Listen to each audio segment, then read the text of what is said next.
Video में हम जानेंगे हमारे घर पे कौन कौन है और सब क्या कर रहे हैं। इस वीडियो में हम जानेंगे। चलिए देरी न करते हैं, शुरू करते हैं आज का वीडियो। नहीं।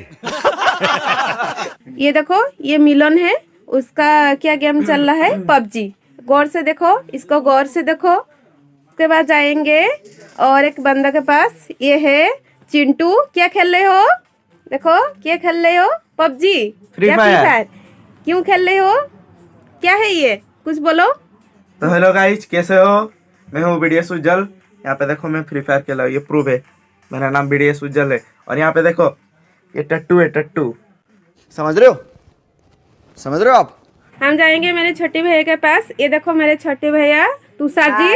हाँ, ये मैं हूँ, ये मेरा मोबाइल है। और कौन है तू? गजब बेइज्जती है। निकल पहली फुर्सत में, निकल निकल।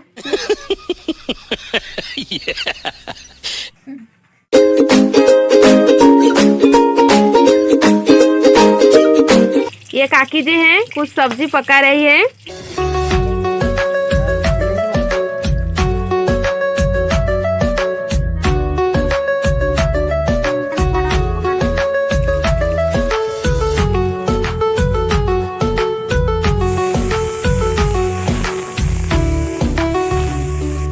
ये देखो मेरी छोटी बहन लवली, ये बहन बहुत स्टूडियस है। देखो इसके चेहरे पे लिखा है। तुम कुछ बोलना चाहोगी? कुछ बोलो। हाय गाइस, खत्म, bye bye, tata, goodbye, गया। What to do? We're trying to play it cool. Baby, I am playing by your rules. Everything